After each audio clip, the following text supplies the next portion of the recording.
శుక్లాంబరధరం విష్ణుం శశివర్ణం చతుర్భుజం ప్రసన్నవదనం ధ్యాయేత్ సర్వవిఘ్నోపశాంతయే. సావిత్రి ఉపాఖ్యానం.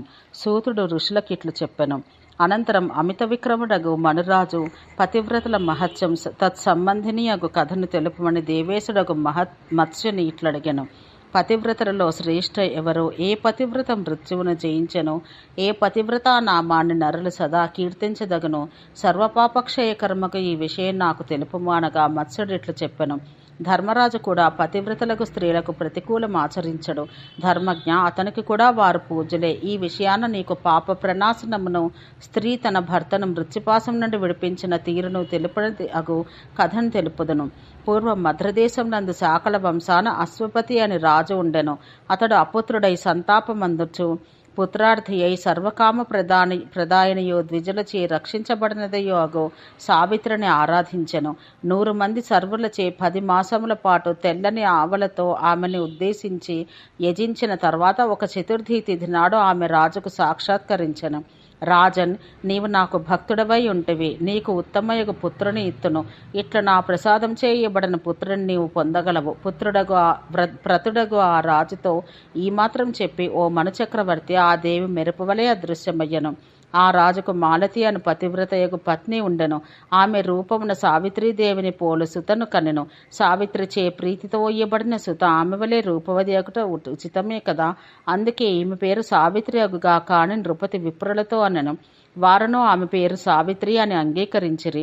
ఆమె యవ్వనవతి అగుట చూసి తండ్రి ఆమెను సత్యవంతునికిచ్చెను. తర్వాత నారదుడు దీపతేజస్కుడగు ఆ రాజుతో, ఈ నృపపుత్రుడికి సంవత్సరంలో క్షీణాయుడు మృతుడగును. రాజా, కన్యను బాగుగా ఆలోచించియే వరుణకి ఇవ్వవలెను అనెను. అయినను ఆ నరాధిపుడు శుభుడు అని ఆ జుమత్సేన పుత్రునికి సత్యవంతునికి తన కన్యనిచ్చెను. సావిత్రియును తన భర్త దగ్గరకు పోయి ఆ జుమత్సేనుడు రాజగృహమున నగరమందు కాదు, వనమందే తాను నారద వచనాలతో మనస్సందు బాధపడుచుండయో అత్తమామలకు శుశ్రూష చేయుచుండెను. నరాధిపుడగు జుమత్సేనుడు రాజ్యభ్రష్టుడును కండ్లు లేనివాడు అయి రాజపుత్రియగు ఈ కోడల్ని పొందియు సంతుష్టుడు కాకపోయెను. ఈమెయు తమతో పాటు క్లేశపడుచున్నందులకు అతడు బాధపడుచుండెను. ఋషులారా, ఇక 4వ నాడు సత్యవంతుడు మరణించుననగా ఆ రాజపుత్రి సావిత్రి ధర్మజ్ఞ కామున 3 అహోరాత్రములు ఉపవసించెను. ఇక ఆ 4వ దినమున ఆమె మనోహరములకు పూలు దాల్చి ఫలములు తిని వనానికి పోయెను. అడిగింది కాదన్నచో ఆమె ఏమనుకొన్నో అని భయపడు మామగారి అనుమతితో సావిత్రి ఆర్త అయి తన మనసునందలి మహాభయం బయలుపడనీయక బాధనంద మనసుతోని భర్తతో కలిసి మహావనానికి పోయెను. వనమంద ఆమె వృక్షఛాయను ఆశ్రయించి కూర్చున్న భర్తను మీకు ఎట్లున్నదని అడిగెను.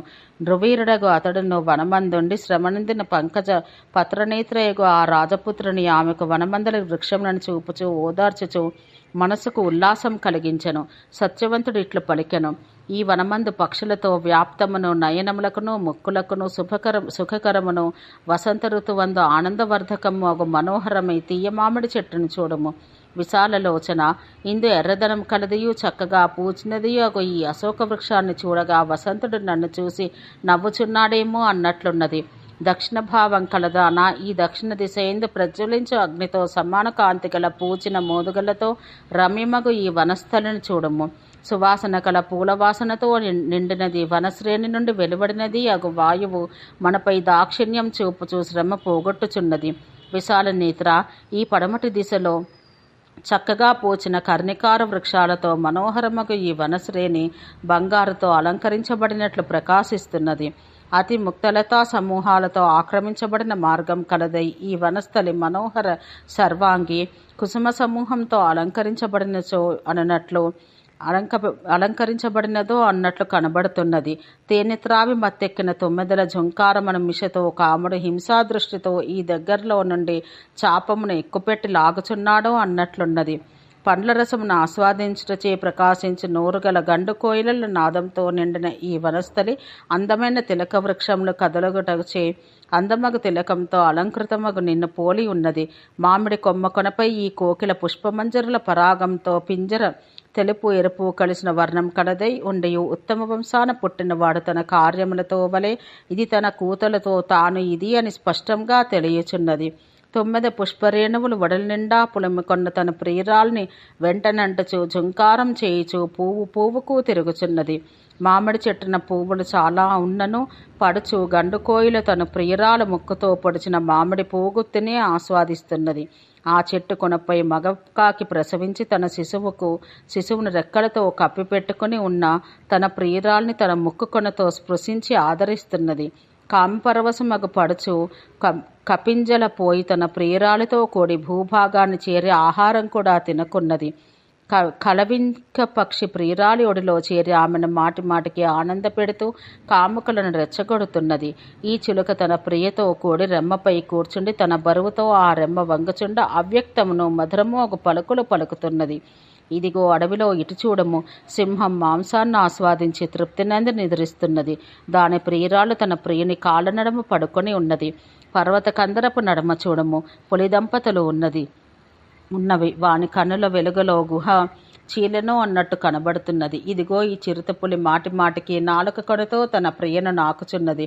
తన ప్రియురాలు కూడా తనను నాకుచుండ చాలా ఆనందపడుతున్నది.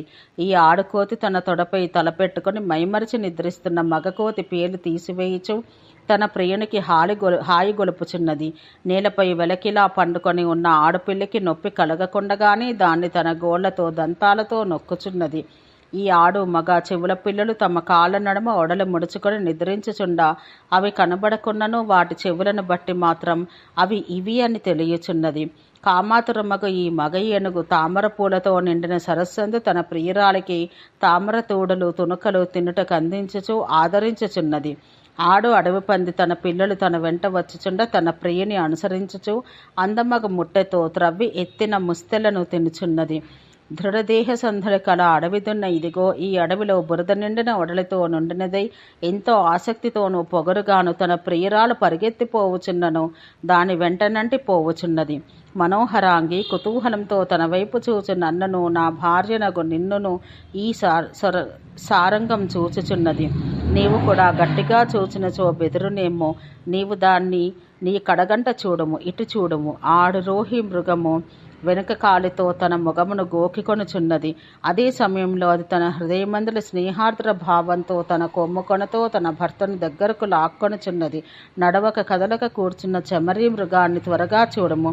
దానితో ఒక కుచ్చు కానీ రోమ సమూహం కానీ ఎంత తెల్లగా ఉన్నదో. మగ చమరం కాముకమై తన ప్రియురాలిని అంటిపెట్టుకుని ఉండి టీవీగా నన్ను చూస్తున్నది. ఎండలో అగవయమ్ము చూడము. నెమరు వేయిచు తన మూపురంపై ఉన్న కాకిని తోలుకొనుచు తన భార్యతో కూడి సంతోషంగా ఉన్నది. రేగు ఆకులు తినదలిచి ఆ చెట్టు పెనుకొమ్మపై ముందరి 2 కాళ్ళుంచిన అడవి గొర్రె పొట్టేళ్లు దాని భార్యను చూడము. జలపక్షుల వర్ణనం చక్కని ముత్తెములతో అలంకృతమైన చంద్రబింబపు శోభతో నిండి అతి నిర్మలమగు సరస్సునందు సంచరిస్తున్న ఆ హంస దంపతులను చూడము. సుందరి అటు చూడము. తన భార్యతో కూడి సర్వమధ్యమందుండిన చక్రవాక పక్షిని చూడము. అది ఈ పద్మ సరస్సుకు చక్కని పూలతో అలంకరించుకున్న సుందరికి ఉండు అందాన్ని సంతరించుచున్నది.